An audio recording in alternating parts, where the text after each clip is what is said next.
Usa ka pagtuo, usa ka tingog, usa ka katawhan.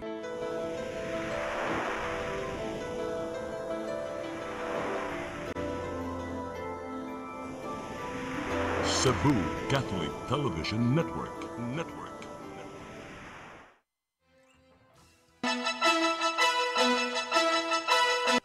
Uluhan sa mga balita sa Sayri 47. Kamatayon sa inahan nga giingong gidid-an sa doktor nga ipaubo sa cesarean section. Imbestigahon. Comelec Mandaue mo pahigayon og voter registration sa usa ka mall sugod karong Agosto 1. Hubog nga pulis nag-wild sud sa buwangan sa lungsod sa sugod na sikop. 12 anyos nga babay gigapos gidagmalan sa mga batan-on sa Luok, Dakbayan sa Lapu-Lapu.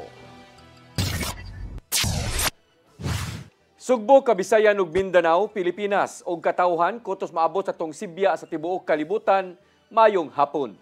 Live kita karon sa CCTN Channel 47 ug kini ang tulumanon sa nag-unang kasayuran nga angay natong masayran. Sa nga ni Attorney Danica Caballes, ako si Dennis Tabar ug kini ang Sayri 47.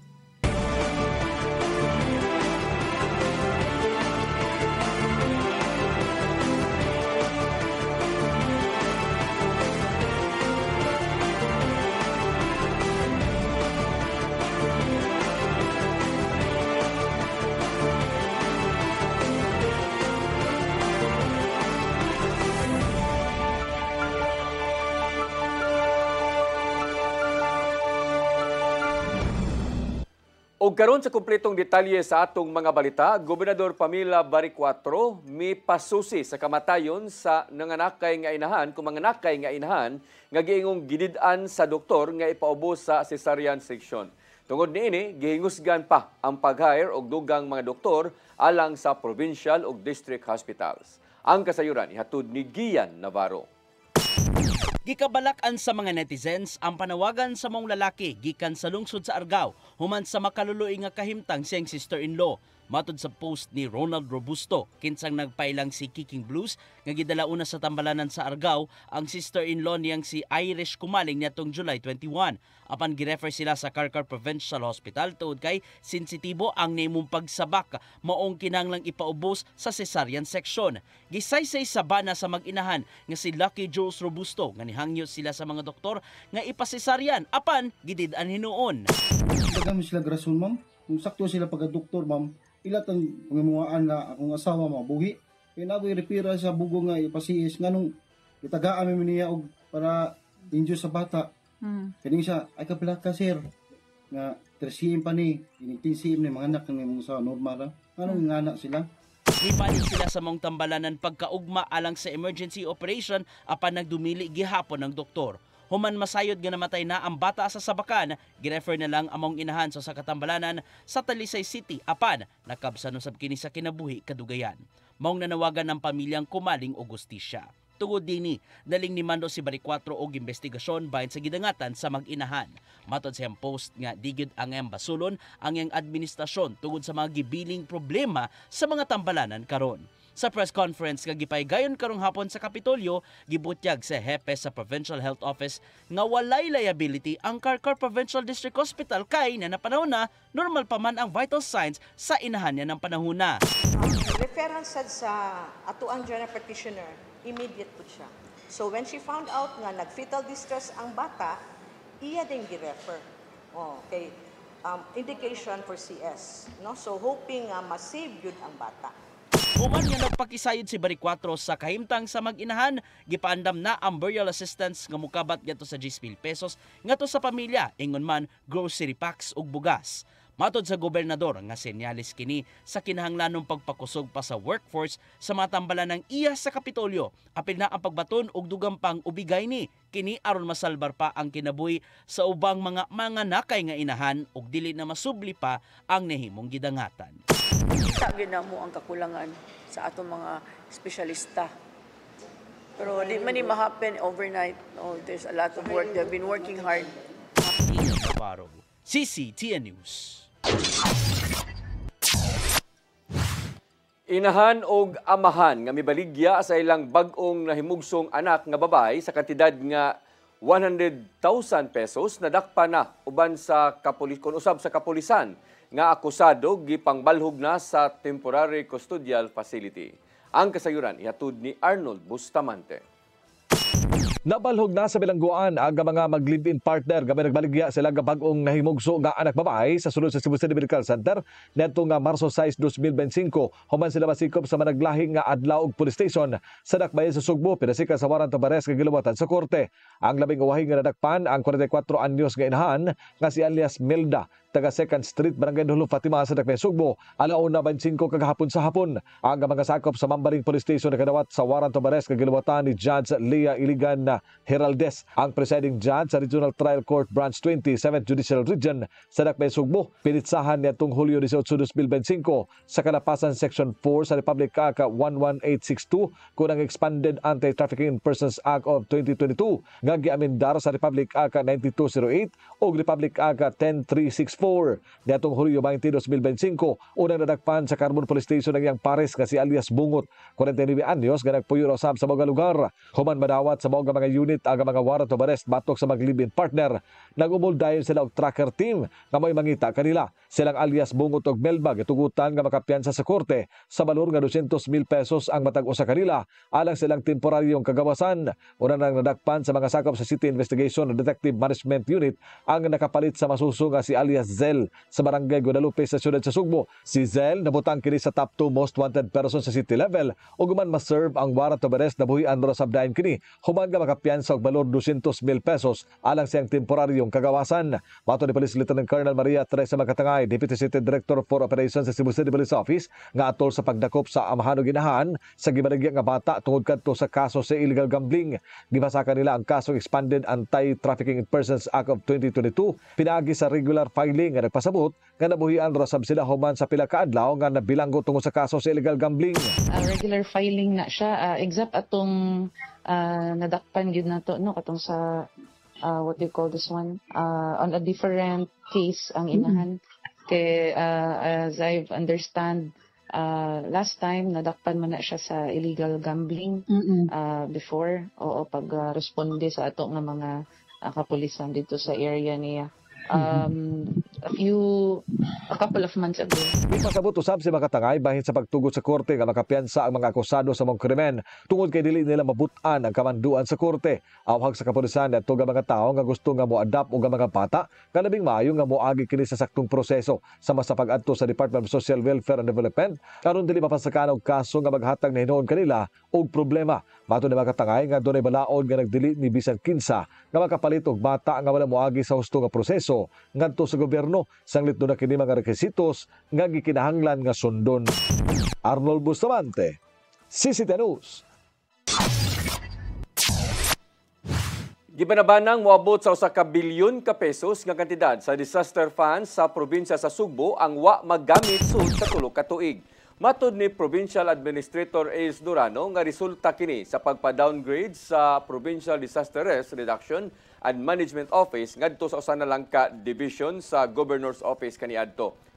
Ang maong kantidad anaa sa 600 million pesos ang nakabutang sa trust funds samtang wa pa gigamit ang 360 million pesos nga disaster fund karong tuiga. Dugang ni Durano nga usa ang Cebu PDRRMO sa mga mahinungdanong buhatan sa Kapitolyo ang gipang downgrade o giwagtang sa nakalabayng administrasyon. Mao nga gihingusgan nila mga mabalik ngadto sa usa ka departamento ang PDRRMO aron madugangan pa ang mga trabahante o kahimanan aron motubag sa bisan unsang nga mga alarma. Ang isa ka directive ni Gov is really to daghan ba tag kalamidad din sa ato, disasters, whether natural or human-made, daghan yun. So, moto nga, ang usag yun sa directive ni Gov is to really operationalize, activate, and enhance the capability of our PDRM. Moabot sa 235 ka mga bag-ong kaswal nga mga empleyado ang gi-hire sa Cebu City Hall. Matod sa Human Resource Development Office nga gidawat ang maong mga bag-ong trabahante karong buwan na lang. dugang sa mga gihire nga 59 ka mga personnel o 2,150 ka mga renewed casual workers. Samtang pending pa ang mga job order employees kung madawat pa ba pagbalik subay usab sa nakaong-ong nga project proposals ug manpower request gikan sa nagkadaiyang mga departamento. Matod sa pango sa HRDO nga si Henry Tumalabkad nga gikinahanglang nagagikan ni Mayor Nestor Archibal ang tanan nga mga applications og endorsement ilabi na sa pagkuha og dugang pa nga mga personnel. Una na, nagikabalakan ni Archibal ang budget deficit sa syudad nga muabot og 3 bilyones ka pesos og delikadong dili maswelduhan ang ubang mga trabahante kung i-renew ang tanan. Commission on Elections sa Mandawi mopahigayon og voters registration sa usa ka mall sugod karong Agosto 1. Gipahibaw nila nga dili pa mudawat og transfer of registration sa mga botante karon nga barangay og SK elections. Ang kasayuran ihatod ni Mary Rose Sagarino. Aron mas makaatiman og daghang mga tawo, ang Commission on Elections sa siyudad sa Mandawi mopahigayon sa voter registration sa usa ka mall. Sa ilang schedule sa Agosto 1, 2, 4, 5, 7 ug 9 ipatuman ngadto sa Pacific Mall. Samtang sa Agosto 3 ug 10 ipahigayon kini ngadto sa Mandawi City Cultural and Sports Complex. Sa Agosto 6 moatiman usab ang COMELEC og registration alang sa mga bagong piniriso ngadto sa BJMP sa Barangay Basak. Gipahibaw usab sa COMELEC nga dili sila mudawat og transfer of registration sa mga botante. Dawaton lang nila ang new registration, correction o reactivation. So meaning walay transfer within, meaning from one barangay to transfer to another barangay wala ta ana karon, and then transfer from outside Mandawi nga mobalhin sa Mandawi. So meaning gikan laing syudad or munisipyo mobalhin og Mandawi wala pa ta ana karon because atong gi-prioritize ang mga new registrants. Ang registration mulungtad hangtod Agosto 10 pagpangandam kini sa barangay og SK election. Matud ni Guhilde nga magpadayon ang registration og pagpangandam sa COMELEC bisan og walay kasiguraduhan kung madayon ba ang election. Whether madayon karong December 1 or not, mangrehistro lang gihapon ta. If dili madayon, then mo extend ang atong registration period. If madayon, then we stop and then prepare na for the elections. Isip pagpangandam, gilimpyuhan usab sa COMELEC ang ilang voter database pinaagi sa pagtangtang sa mga inactive voters nga namarkahan kaniadto atol sa dinglabay nga midterm elections niadtong Mayo 12. Mary Rose Sagarino, CCTN News.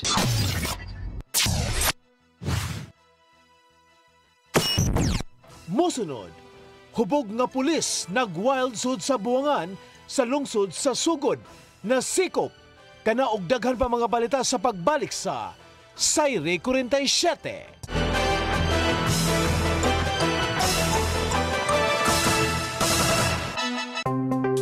Discover the beauty of the Philippines.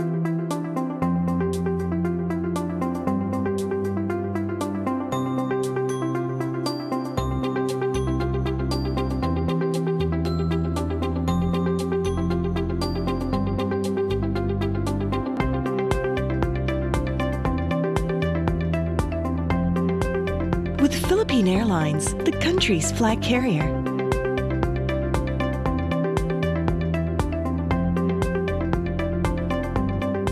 The airline that lets you feel the warmth of the nation.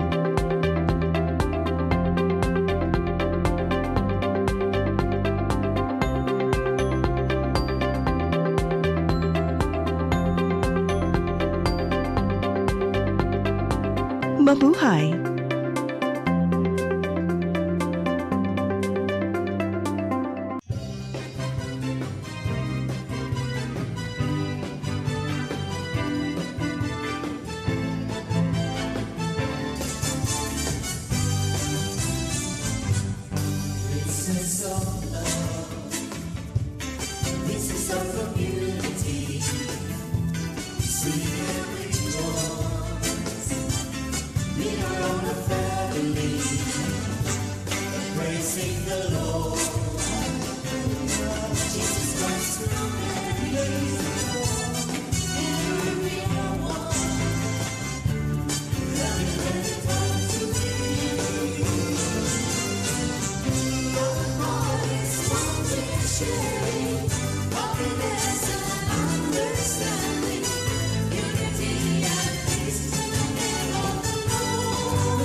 PRO7 Action Files. Mga panghitabong naglambikit sa katawan, gihatagan ng aksyon o kasulbaran sa kapulisan. PRO7 Action Files. Base sa talaan sa Police Regional Office 7, nakatapong panayong isuway at taganong katinawan, pinaagid ng maong tulumanon.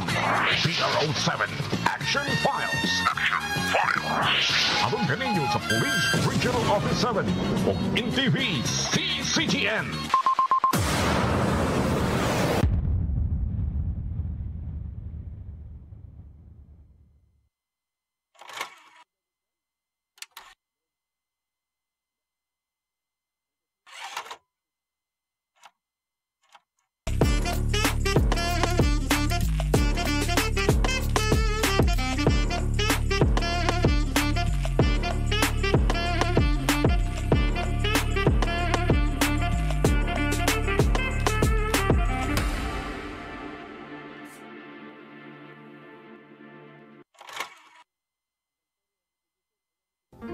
I am the God that healeth thee. I am the Lord, your healer. I sent my word and healed your disease. I am the Lord, your healer.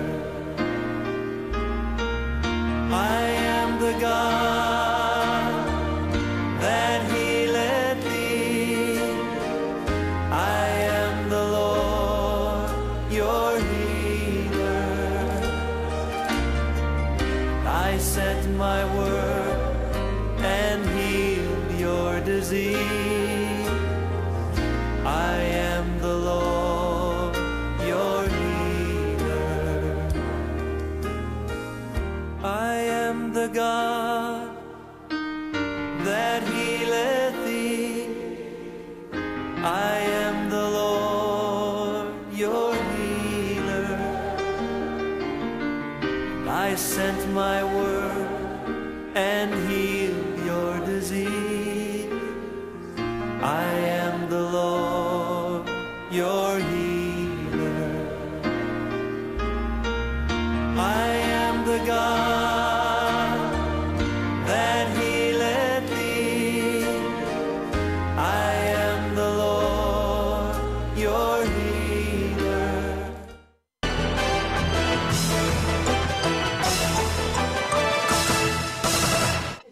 Balik sa ato mga balita, hubog nga pulis nga nadistino sa dakbayan sa Talisay, nag-wild sud sa buwangan sa lungsod sa Sugod, human nakakita og lali sa usa ka retired pulis. Kasong kriminal o administratiba ang posibleng ipasaka o ipatakta kini sa serbisyo ang iyang atubangon. Ang kasayuran ihatod ni Arnold Bustamante. Nagtingkagol sa custodial facility sa Sugod Municipal Police Station ang usa ka aktibong pulis sumani gidakop tungod sa ihaga kahubog ug nagwild sa sulod sa buwangan sa barangay Bao, lungsod sa Sugod, probinsya sa Sugbo, alas 4 kagahapon sa hapon. Ang gidakop gilang si Pulis Corporal Liovic Coming Bracero, uri tao nga taga barangay ang Pungol, lungsod sa Sugod, apan na destino kini sa Talisay City Police Station. Mato ni Police Captain Don Blaine Tamares, ang Information Officer sa Cebu Police Provincial Office, nga gingong hubog si Bracero nga misulod sa buwangan ug didto sa sulod yang nakalalis ang usa ka retired police nga mao'y nakaingon sa pagwild sa suspitsado. Dali nga nanawag og pulis ang management sa buwangan apan sa pag-abot sa mga pulis o sa kanila ang gisukmag ni Bracero. Ug bisan pa man ini napusasan gyud kini, gidisarmahan ug gibalhog sa police station. Ang maong police officer during the incident was in Sogod was under the influence of alcohol. So based on the report, there was an altercation between retired PNP personnel and the suspect, and upon pag-respond sa atoang kapulisan sa Sogod, with no apparent reason, gisumbag daw ang atoang responding police officers, and which mo yung nakapakuan nila nga aresto ng maong kauban nato sa kapulisan.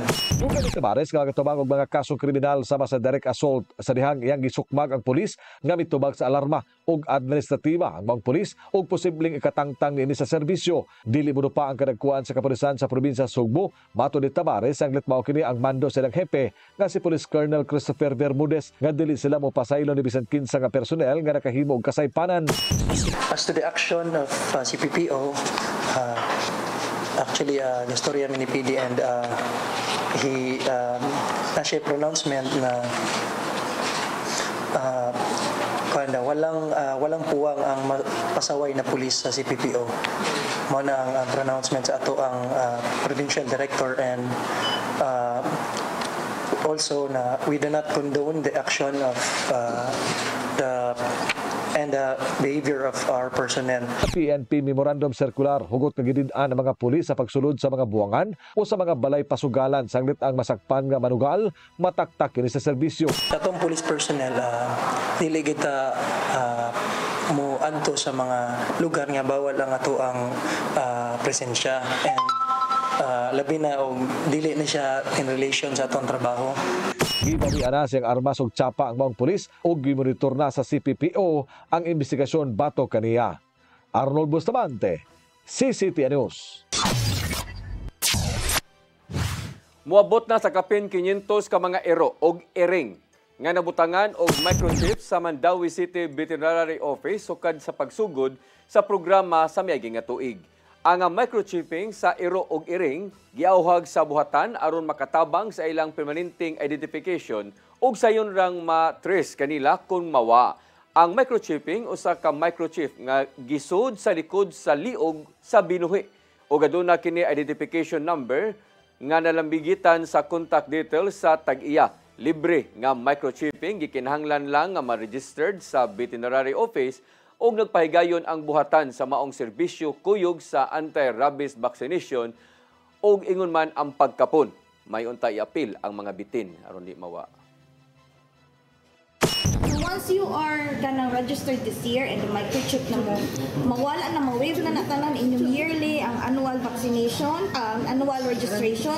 So for lifetime, the pets will be free na sa vaccine every year. That's one way for the government also to help bitaw pila jud mahibawaan nato pila i-allocate nato na vaccines for the pets. Gisugda na ang regular weekly flushing sa mga pampublikong merkado sa syudad sa Mandawi. Subay kini sa market reforms. Kini subay usab sa kamanduan ni Mayor Junkie Uwano human sa iyang pagsusi sa merkado. Tinguha nga mas limpyo ug hapsay ang palibot para sa mga mamalitay. Ipasiguro nga patas ang presyo sa baligya, likayan ang overpricing. Regular na ang paglimpyo sa merkado o ipatuman sa Market Authority, pinanguluhan nila ni Market Administrator Attorney Athena Salas Duran.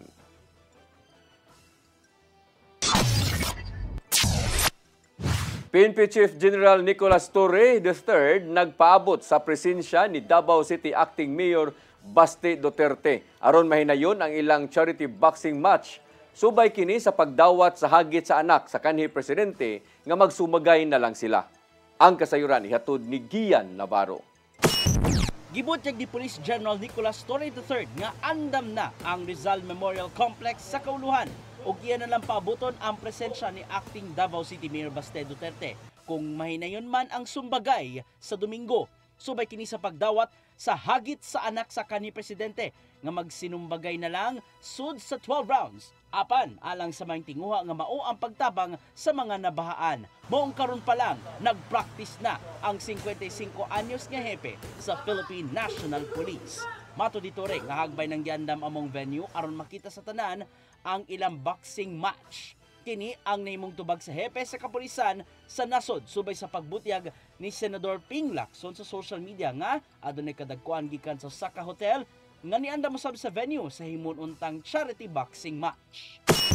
Nakaready na tayo na, naging playboy eh. Sinusuntok nga nung nakatali ang kamay sa likod eh. Kaya yun na lang ang inisip ko. Lakasan na ng loob yan. That's good because it will help drum up the event para mas maraming sponsor. The more sponsors that we can pull in dito sa event na ito, mas maganda para sa ating mga benepisyaryo. Gikabot pa sa mga tigbalita ning mga kutlua ang habig ni Acting Mayor Duterte aron makadepensa. May numdumang si Duterte ang mihagit gadto kang tore pinagising vlog nga magsinukmagay na lang aron matestingan kung unsa man kini kaisog. Subay kini sa nimo pagbati sukad nga gibalog si kanhi Presidente Rodrigo Duterte sa International Criminal Court tungod sa kasong crimes against humanity. Human nakabalita sa mga tinubagay, bahin sa sinumbagay, kinanalang ang nimong reaksyon gikan sa palasyo sa Malacanang. Hindi ko alam kung matutuloy. Hindi ko alam. Hindi ko alam kung matutuloy. Kung matuloy man, good luck. Ian Navarro, CCTN News. Human nga nibiya sa Philippine Area of Responsibility ang bagyong Dante, gibantayan na usab sa pag-asa ang bagyong Imong. Nasigpatan sa gilayon nga 175 kilometers west sa Dagupan City, Pangasinan. Matod sa ilang nga pagbanabana nga wa pa makaayo mulihok ang mao nga bagyo apan nagpabilin ang ikusgo niya nga anaa sa 120 kilometers per hour. Samtang anaa sa 150 kilometers per hour ang nahimong pagkuso-kuso sa mao nga hangin.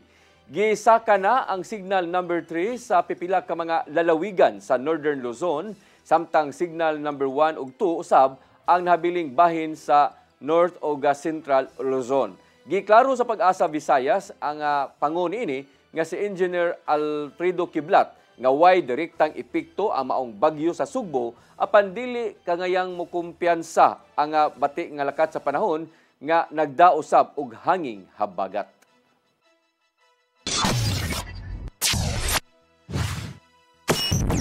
Mosunod, 12 anyos nga babay, gigapos, gidagmalan sa mga batanon dito sa Luok, Dakbayan sa Lapu-Lapu. Kanaog daghan pa mga balita sa pagbalik sa Sayri 47.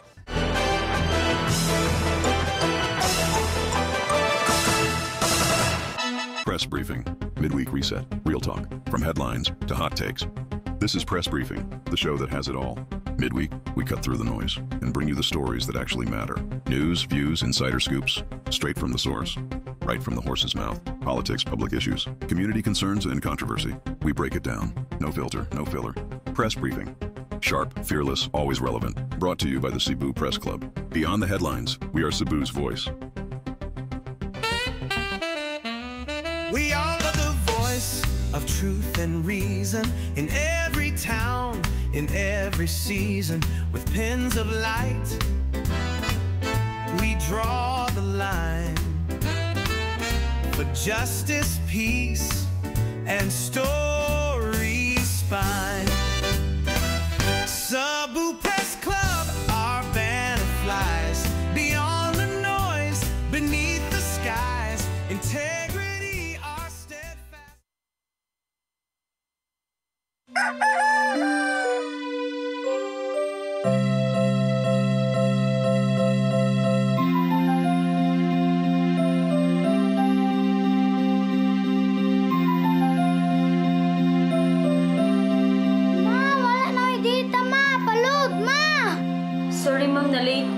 Nangita pa mong gusto para internet sa kong anak, ma'am.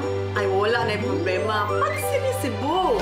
Sinisibu, Sinisibu, for your internet connection And for the signal of your cable TV.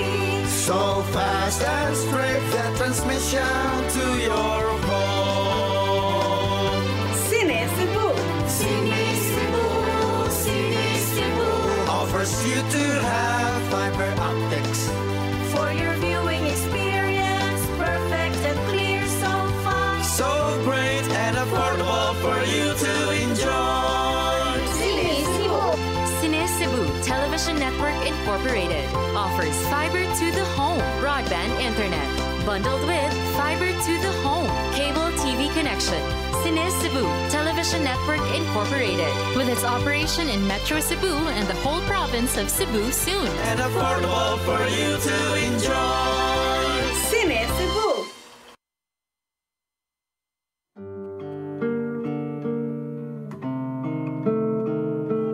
Lamig kininday apan paghinay-hinay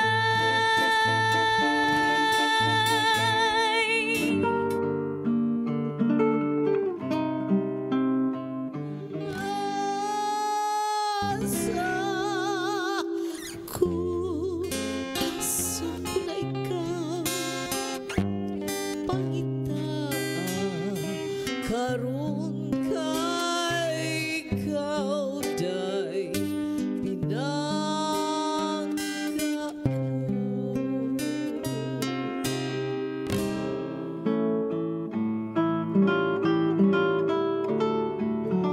Hain ka na, pinangga ko, uhain ka.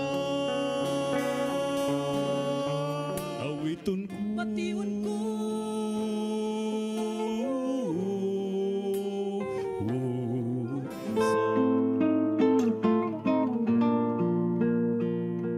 Ihay Pinay namin yo og hapon, hapon nga tigulang og hubakon. Sugod siya kay iya lang hokhokon, og iya lang oto-otoon. Ay pas Sayawin day, surain day, surain day, surain day.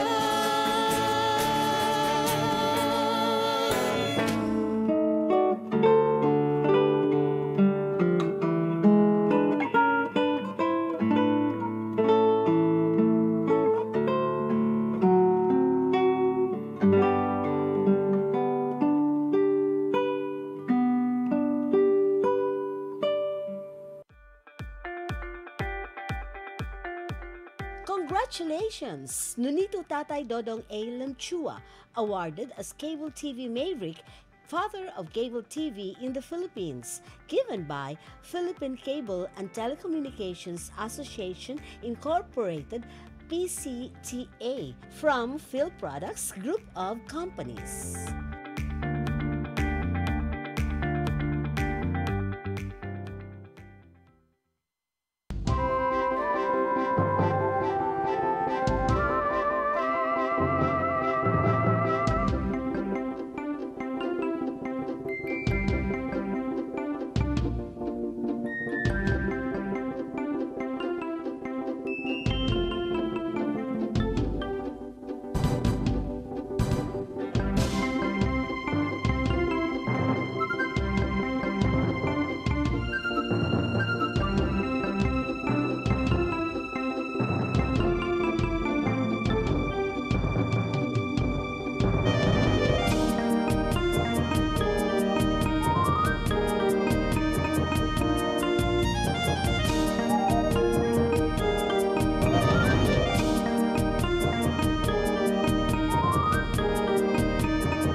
Ang kinabuhi, puno sa hagit.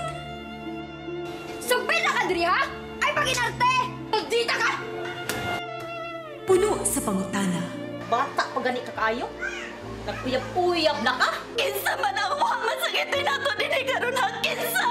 Kung si buti mo'y pasabot, Daddy. Puno sa luha. Pagpili pa, ako nga imong anak o kanay imong mga babae. Kasuko. Yung ano pa? Ano itong ka ni Papa? Apan bisan mangit-ngit pa ang imong kalibutan, aduna pa'y nagpahiping kahayag. Aduna ka pa'y kasumbungan. Mga laman, hanap na. Dear Tatay, Tunog na unlod na. Nganong Waylaing pagi aron masabtan nato ang Biblia. Kinahanglan nga doon natay relasyon kang Hesus. Hangtod sa layan natong panaguban, daghang salamat. Shalom. Tunog na unlod na.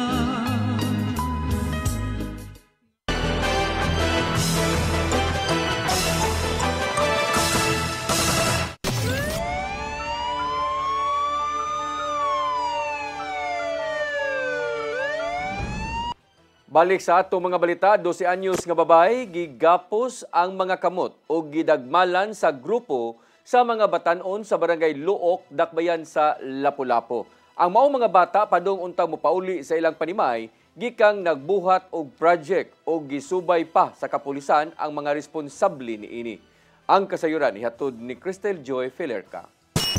Gigapos na og wire ang duha ka mga kamot ug aduna nay mga bunog ang likod sa usa ka 12 anyos nga batang babay sa dihang niabot kini sa ilang panimay sa Parokya Lubel, Barangay Luok, Dakbayan sa Lapu-Lapu pasado alas 10 sa gabi ni adtong Hulyo 18. Matod sa stepfather sa biktima nga si James Zamora, ngang iyang 12 anyos nga stepdaughter adto na nagpuyo sa nagpaeskwela kaniya ug aduna lay higayon nga muli kini sa ilang panimay. Niadtong gabi una, gikan kining nagbuhat og project sa iyang classmate ug paghuman didto kini ni pauli sa ilang panimay. Wa kini niagi sa highway tungod sa kahadlok nga maabtan sa curfew. Apan ato siyang pag-uli pasado alas 9 sa gabi, giatngan siya og grupo sa mga batanon nga gilangkuban og 4 ka lalaki ug 3 ka mga babay sa gitgit nga dapit sa Purok Sampaguita.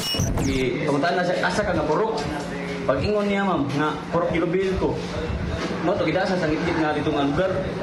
Ato siya ako siya giputan na ma'am, gisubag-sumbag daw siya sa iyo. Duwa ka laki nagpupot ma'am, niya duwa ka laki magsisubag-sumbag niya. Naatlan nga adunay tawong nilabay, hinungdan nga nanagan ang grupo sa mga batanon ug nakahigayon sa pag-eskapo ang biktima. Sa gibutyag sa biktima ngadto sa iyang stepfather, wa siya makaila sa maong mga batanon. Nianang gabi una dayon, gisubay ni Zamora ang lugar nga gitudlo sa iyang anak apan mingaw na ang moong lugar. Samtang matod sa mga residente sa Purok Sampaguita nga atol sa mga orasa, wa sila'y nadunggan nga adunay nahitabong kasikas. Pagka Hulyo 19, daling nidangop si Zamora sa barangay ug sa Police Station 3 aron magpa-blatter. Matod ni Police Lieutenant Colonel Christian Torres, ang spokesperson sa Lapu-Lapu City Police Office, nga hangtod karon wa pa nila mailhi ang mga responsable niini. Mo na to ang gikandakan og investigation sa atong WCPD sa Station 3 with the barangay, considering ang area is YCCTV kay medyo sudlunon. Then ang CCTV na lang sa highway niya sa tunot nga wala mong gawas ang mga suspect o kaning biktima dito sang may CCTV. Dito ra siya na may shortcutanan ba nga as of na wala pa tay makita nga makatabang sa ato investigation. Apan duha ka mga inahan nga residente sa Purok Sampaguita ang nipadangat sa ilang kasagmuyo human sa ilang nasinati kagabi ngang ilang mga anak mo'y gipangita sa mga taong gituuhan nilang mga pulis pasado alas 11 kagabi. Pa-prove nga ako ang anak niya. Anak pa dyan pagkitabo. Anak pa dyan may ebidensya, ma'am, nga nagduwa ng computer ang mga anak. Gisang di mo anak, ma'am? May gipangita sa mga kuwan, nga to. Isa may nangadso? Mga pulis ko no to. Ang iyang gisulti na ako, nakadagan siya kay sa pasakyon ta sila ba, man na nakadagan sila. Sa pagkakutlo ning balita, wa pa makuha og habig ang LCPO bahin sa mong reklamo ang gipadangat sa duha ka mga inahan. Cristel Joy Felerca, CCTN News. Usa sa tulo ka mga traffic enforcers sa Dakbayan sa Lapu-Lapu nga nagpositibo sa surprise drug test miaging buwan, nagnegatibo sa confirmatory test. Samtang nakonfirmar ang duha nga tigamitan yun og illegal nga drugas ug mataktak na kini sa ilang trabaho. Ang kasayuran ihatod pagbalik ni Cristel Joy Felerca. Nagnegatibo sa confirmatory test ang usa sa tulo ka mga traffic enforcer sa Dakbayan sa Lapu-Lapu nga nagpositibo sa gipahigayon nga surprise drug test niadtong Hunyo 1. Ang usa sa nagnegatibo sa confirmatory test mao kadtong nagpositibo sa paggamit og marijuana niadtong nilabay nga buwan. Samtang ang duha ka mga traffic enforcers na kumpirmar nga nagpositibo sila sa paggamit og shabu. Duha kanila ang mga job order employees samtang usa ang special JO. Matod ni Gary Lau, ang pangu sa City of Lapu-Lapu Office for Substance Abuse Prevention CONCLOSAP, nga niadtong nilabay nga adlaw lang niya nadawat ang resulta sa confirmatory test. Suma pa niyang nalangan ang resulta niini tungod kay gipadapa ang sample ngadto sa kauluhan sa usa ka pribadong laboratory nga DOH accredited. Human madawat ang resulta, dali niyang gipahibaw ang mayor. Dugang pa niya nga na-serve na ang termination order sa mga kawani nga nagpositibo. Samtang sa pamahayag nga gipagawas ni Mayor Cindy Chan, matod niyang way lugar sa City Hall ang mga empleyadong nagamitan og illegal nga drogas. Suma pa niya nga karon nga aduna nay resulta sa confirmatory test, aduna na sila igong rason aron sa pagtangtang sa duha ka mga traffic enforcers nga nagpositibo. Mahinumduman nga sa wa pa ni gawas ang confirmatory test, padayon pang nagtrabaho ang duha sa tulo ka mga traffic enforcers. Wa una sila gitaktak sa trabaho hangtod wa pa ni gawas ang resulta sa confirmatory test. Cristel Joy Felerca, CCTN News. Mga properties nga gipanag-iya sa Kapitolyo kinahanglang paninduton ubos sa liderato ni Gobernador Pamela Baricuatro. Apil niini ang Sugbo Sentro nga nahimutang duol sa Puente Osmeña Circle din ipaubos kini sa rehabilitation. Ang kasayuran ihatod ni Gian Navarro. Subay sa pagsugod sa liderato ni Gobernador Pamela Baricuatro, kinahanglan ng paninduton ang mga properties nga gipanag-iya sa Kapitolyo, ilabi na nga gigamit sa panginabuhian. Apil nini mao ang Sugbo Sentro o ang kaniadtong Larsian nga nimutang duol sa Puente Osmeña Circle. Ning simanaha lang gisusi sa Provincial Investment and Promotions Division pinanguluhan ni Paulo Uy ug Information Officer Ruben Licera ang palibot sa Larsian. Nabtan nilang makaluluoy ang kahimtang diin hugaw ang palibot adto ni mga abandonadong stores ug mahal ang palaliton. Apan sa ding gisusi sa news team ang mga kan-anan sa Larsian, gitato sa mga namaliga nga walay nahitabong overpricing. Mato ding tindera sa usa sa mga karaang kan-anan nga halinon ang ilang baligyang barbecue matag gabii. Afford man nila ang tag 22,000 pesos ga abangan matagbuwan, inubanan sa uban pang mga operating expenses. Okay naman sir, pero kanang magtinguan pod lagi kay katiyabawon pod mo. Kung basta mag-uwan-uwan, minus jud ang halin. Usab ang problema ning tindera sa higayong mubundak ang uwan sa palibot. Mong nanawagan sila ni Baricuatro nga kung mahimo i-upgrade na ang ilahang mga tindahan. Gusto sa tanan mo kanang malimpi-limpi sad siya ba kay naay sometimes kobe ang mong area makitaan man gid sad. Pero ang amo sa ting concern ani kanang ang amo lang yung ato pag mag-ulan. Kay mi mamingaw jud mi gamay ra mong halin. Mong kinahanglanon alang sa mga kadagkuan ang rehabilitation sa Larsian aron mabalik ito sa naandang kakusog tugod sa kanindot. Sumapa ni Provincial Administrator Ace Durano nga pinaagi sa pagpaninot pa sa mga income-generating properties sa Kapitolyo, mas mulambo pa hinunugapil ang mga nanginabuhi. Fix up and improve. Kay gigamit mong gunis katawhan. So that's why gusto ni Gov nga ma-fix up ni siya, ma-improve ni siya, aron ma-enjoy gyud ang mga katawhan nga naggamit ana. Gawas sa Sugbo Sentro, apil sa ilang nga pagpanindot mao ang Sugbo Merkado nga nimutang sa IT Park ug ang Museo Sugbo nga nimutang sa Karaang Karsel sa Barangay Tejero. Daan ang gihimugatan sa Administrasyon Baricuatro nga serbisyo gyud og di magpalabi sa pagnegosyo. Mang-usa sa mga gikonsiderar mao ang makiangayong abangan aron usab makapadayon sa pagpanginabuhi ang uban. So kanang moingon ana dako gyud kay nang posibilidad nga ug unsay what is a fairer, a more reasonable nga arrangement sa mga nagrenta diha mao gyud nay dawato ni Gompam. Navarro, CCTN News. Mao kadtong naglangkob sa ato mga balita sa Sayri 47 sa nga ni Attorney Danica Caballes, ako si Dennis Tabar. Hangtod ugma dinig hapon sa inyong paboritong tulumanon, Sayri 47.